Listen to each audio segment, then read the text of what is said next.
दोस्तों नमस्कार, स्वागत है आपका ज्ञान की विपाशा चैनल पर। अगर आपने अभी तक चैनल को सब्सक्राइब नहीं किया है तो चैनल को कर लें सब्सक्राइब और बेल आइकन को भी प्रेस करें ताकि चैनल से संबंधित सभी तरह की अपडेट्स आपको मिलती रहे। दोस्तों आज 8 अगस्त है और आज ही के दिन सन 1942 में महात्मा गांधी जी ने भारत छोड़ो आंदोलन की शुरुआत की थी। दोस्तों कहा जाता है कि यह उनके द्वारा चलाया गया भारतीय स्वतंत्रता संग्राम के समय तीसरा बड़ा आंदोलन था। पहला आंदोलन 1920-22 का असहयोग आंदोलन और दूसरा आंदोलन 1930 का सविनय अवज्ञा आंदोलन थे। 8 अगस्त 1942 को महात्मा गांधी जी ने भारत छोड़ो आंदोलन की शुरुआत की थी और अगले ही दिन पूरे देश में प्रदर्शन हुए। महात्मा गांधी, जवाहरलाल नेहरू समेत अन्य कई नेताओं को गिरफ्तार कर लिया गया। तो इस वीडियो के माध्यम से आज हम भारत छोड़ो आंदोलन के बारे में बात करने का प्रयास करेंगे। तो आइए अपने वीडियो को शुरू करते हैं और आगे बढ़ते हैं। दोस्तों 8 अगस्त 1942 जगह मुंबई का ऐतिहासिक ग्वालिया टैंक मैदान, जिसे अगस्त क्रांति मैदान के नाम से भी जाना जाता है। यह वही दिन है जब महात्मा गांधी जी ने अखिल भारतीय कांग्रेस कमेटी के सामने भारत छोड़ो आंदोलन की शुरुआत करने का प्रस्ताव रखा।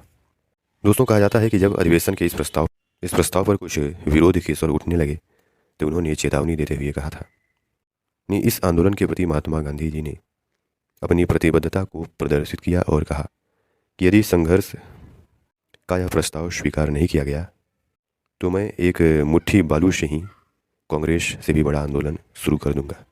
तो इस प्रकार 8 अगस्त 1942 को ग्वालियर टैंक मैदान में अखिल भारतीय कांग्रेस कमेटी की बैठक में वर्धा प्रस्ताव को स्वीकार किया गया और अंततः भारत छोड़ो आंदोलन की शुरुआत की गई।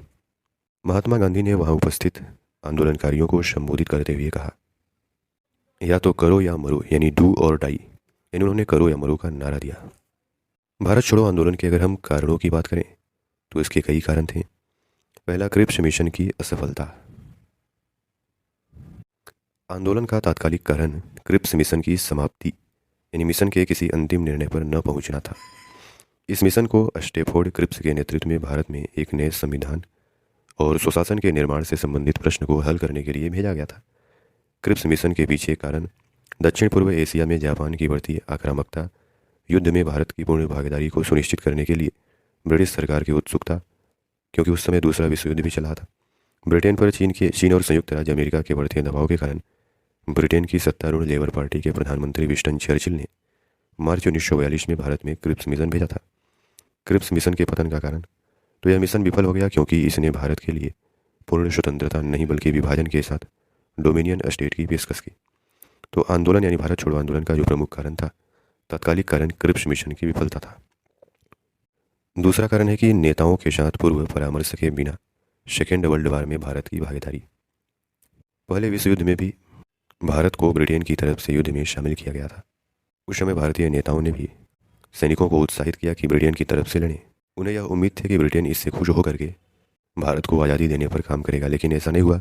रॉलेट एक्ट ला दिया गया, जलियांवाला बाग हत्याकांड हुआ। लेकिन इस बार दूसरे विश्व युद्ध में ब्रिटेन ने भारतीय नेताओं के साथ परामर्श किए बिना ही भारत को दूसरे विश्व युद्ध में शामिल कर दिया। तो यह भी एक प्रमुख कारण था भारत छोड़ो आंदोलन शुरू करने का। अगला कारण ब्रिटिश विरोधी भावना का प्रसार, यानी ब्रिटिश विरोधी भावना तथा पूर्ण स्वतंत्रता की मांग ने भारतीय जनता के बीच लोकप्रियता हासिल कर ली थी। अगला कारण कई छोटे आंदोलन का केंद्रीकरण। अखिल भारतीय किसान सभा, फॉरवर्ड ब्लॉक आदि जैसे कांग्रेस से संबंधित विभिन्न निकायों के नेतृत्व में 2 दशक से चल रहे जन आंदोलन ने इस आंदोलन के लिए पृष्ठभूमि निर्मित कर दी थी। देश के कई स्थानों पर उग्रवादी विस्फोट हो रहे थे जो भारत छोड़ो आंदोलन के साथ जुड़ गए। और अगला कारण है आवश्यक वस्तुओं की कमी। दूसरे विश्व युद्ध के परिणाम स्वरूप अर्थव्यवस्था भी बिखर गई थी। सेकेंड वर्ल्ड वार के कारण भारत की आर्थिक स्थिति भी खराब हो गई थी। मुद्रास्फीति चरम पर थी और खाद्य पदार्थों की कमी से देश जूझ रहा था। इस चौतरफा निराशा और बदहाली के माहौल में जनता ने इस आंदोलन का रास्ता चुना। यानी इन सब कारणों की वजह से भारत छोड़ो आंदोलन की शुरुआत हुई। अगर हम बात करें कि भारत छोड़ो आंदोलन की मांगें क्या थीं, तो फांसीवाद के खिलाफ दूसरे विश्व युद्ध में भारतीयों का सहयोग पाने के लिए भारत में ब्रिटिश शासन को तत्काल प्रभाव से समाप्त करने की मांग की। भारत से अंग्रेजों के जाने के बाद एक अंतरिम सरकार बनाने की मांग की। आंदोलन के 3 प्रमुख चरण थे। पहला चरण शहरी विद्रोह, हड़ताल, बहिष्कार और धरने के रूप में चिन्हित, जिसे जल्दी दबा दिया गया था। पूरे देश में हड़तालें और प्रदर्शन हुए। श्रमिकों ने कारखानों में काम न करके समर्थन प्रदान किया। महात्मा गांधी जी को पुणे के आगा खान पैलेस में कैद कर दिया गया और लगभग सभी नेताओं को गिरफ्तार कर लिया गया। आंदोलन के दूसरे चरण में ध्यान ग्रामीण इलाकों में स्थानांतरित किया गया, जिसमें एक प्रमुख किसान विद्रोह देखा गया। इसमें संचार प्रणालियों को बाधित करना मुख्य उद्देश्य था, जैसे कि रेलवे ट्रैक, स्टेशन, टेलीग्राफ तार, पोल, सरकारी भवनों पर हमले या औपनिवेशिक सत्ता का कोई अन्य दृश्य प्रतीक। अंतिम चरण में अलग अलग इलाकों जैसे बलिया, तमल्लुक, सतारा, इनमें राष्ट्रीय सरकारों या समानांतर सरकारों का गठन किया गया। अगस्त 1942 में ही उत्तर प्रदेश के बलिया जिले में चित्तू पांडे के नेतृत्व में एक समानांतर स्वतंत्र सरकार की घोषणा की गई थी। चित्तू पांडे एक गांधीवादी स्वतंत्रता सेनानी थे। बंगाल के मिदनापुर जिले के तमल्लुक नामक स्थान पर दिसंबर 1942 को जातीय सरकार का गठन किया गया था। तो इस प्रकार कई क्षेत्रों में समानांतर सरकारें चल रही थी। अगला सवाल है कि किन आधारों पर हम इस आंदोलन को सफल कर सकते हैं। तो पहला, इस आंदोलन की वजह से भविष्य में कई नेताओं का उदय हुआ। राम मनोहर लोहिया, जयप्रकाश नारायण, अरुणा आशफ अली, बीजू पटनायक, सुचेता कृपलानी आदि नेताओं ने भूमिगत गतिविधियों को अंजाम दिया, जो बाद में प्रमुख नेताओं के रूप में उभरे। दूसरा, महिलाओं की भागीदारी। आंदोलन में महिलाओं ने बढ़ चढ़ कर हिस्सा लिया। उषा मेहता जैसी महिला नेताओं ने एक भूमिगत रेडियो स्टेशन स्थापित करने में मदद की, जिससे आंदोलन के बारे में जागरूकता पैदा हुई।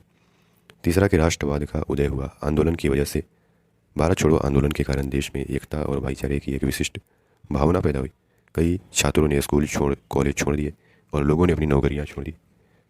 अगला हम आधार बता सकते हैं, स्वतंत्रता का मार्ग प्रशस्त हुआ। यद्यपि 1944 में भारत छोड़ो आंदोलन को कुचल दिया गया था और अंग्रेजों ने यह कहते हुए तत्काल स्वतंत्रता देने से इनकार कर दिया था कि स्वतंत्रता युद्ध समाप्ति के बाद ही दी जाएगी, किंतु इस आंदोलन और द्वितीय विश्व युद्ध के बोझ के कारण ब्रिटिश प्रशासन को यह एहसास हो गया था कि भारत को लंबे समय तक नियंत्रित करना संभव नहीं था। यानी इतने बड़े आंदोलन से ब्रिटिश हुकूमत डर गई थी। इस आंदोलन के कारण अंग्रेजों के साथ भारत की राजनीतिक वार्ता की प्रकृति भी बदल गई और अंततः भारत की स्वतंत्रता का मार्ग प्रशस्त हुआ। अब भारत छोड़ो आंदोलन को किन आधारों पर कहा जाता है कि असफलता क्यों मिली? तो इसे क्रूरता से दमन कर दिया गया। आंदोलन के दौरान कुछ स्थानों पर हिंसा देखी गई, जो कि पूर्व नियोजित नहीं थी। आंदोलन को अंग्रेजों के द्वारा हिंसक रूप से दबा दिया गया। लोगों पर गोलियां चलाई गईं, लाठीचार्ज किया गया, गांवों को जला दिया गया और भारी जुर्माना लगाया गया। इस तरह सरकार ने आंदोलन को कुचलने के लिए हिंसा का सहारा लिया और लगभग 1 लाख से ज़्यादा लोगों को गिरफ्तार किया गया। मुस्लिम लीग, भारतीय कम्युनिस्ट पार्टी और हिंदू महासभा ने आंदोलन का समर्थन नहीं किया। भारतीय नौकरशाहों ने भी इस आंदोलन का समर्थन नहीं किया। यह प्रमुख कारण भी है भारत छोड़ो आंदोलन सफल न होना। मुस्लिम लीग बंटवारे से पूर्व अंग्रेजों के भारत छोड़ने के पक्ष में नहीं थी। कम्युनिस्ट पार्टी ने अंग्रेजों का समर्थन किया क्योंकि वे सोवियत संघ के साथ संबंध थे। हिंदू महासभा ने खुले तौर पर भारत छोड़ो आंदोलन का विरोध किया और इस आशंका के तहत आधिकारिक तौर पर इसका बहिष्कार किया कि यह आंदोलन आंतरिक अव्यवस्था पैदा करेगा और युद्ध के दौरान आंतरिक सुरक्षा को खतरे में डाल देगा। इस बीच सुभाष चंद्र बोस ने देश के बाहर भारतीय राष्ट्रीय सेना और आज़ाद हिंद देश सरकार का गठन किया। सी राजगोपालाचारी जैसे कई कांग्रेस सदस्यों ने प्रांतीय विधायिका से इस्तीफा दे दिया क्योंकि वे महात्मा गांधी के विचारों का समर्थन नहीं करते थे। हालांकि अंततः आंदोलन का दमन कर दिया गया अंग्रेजी हुकूमत के द्वारा, लेकिन ब्रिटिश हुकूमत को एक बार इस बात का एहसास हो गया कि भारत पर शासन करना उनके लिए अत्यंत दुष्कर हो गया है। 1943 में लॉर्ड वेवेल निम्नलिखितों की जगह भारत के वायसराय बनकर आए। उन्होंने इस गतिरोध को दूर करने के मकसद से वेवेल योजना सामने रखी। इस पर वार्ता के लिए कांग्रेस के सभी नेताओं को रिहा कर दिया गया। इस प्रकार कहा जाता है कि भारतीय स्वतंत्रता की पृष्ठभूमि भारत छोड़ो आंदोलन ने ही रखी थी, जिसके फलस्वरूप 5 वर्ष के बाद ही भारत को स्वतंत्रता प्राप्त हो गई। डॉक्टर सुभाष कश्यप के शब्दों में 1942 का भारत छोड़ो आंदोलन सचमुच 1857 की असफल क्रांति के बाद भारत में अंग्रेजी राज की समाप्ति के लिए किया गया सबसे बड़ा प्रयास था। तो दोस्तों, इस प्रकार आज ही के दिन यानी 8 अगस्त 1942 को भारत छोड़ो आंदोलन की शुरुआत की गई थी।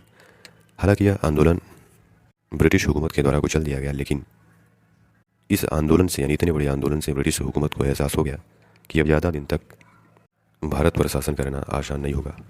तो दोस्तों, आशा करते हैं कि इस वीडियो के माध्यम से आपको काफ़ी कुछ जानने को मिला होगा। धन्यवाद।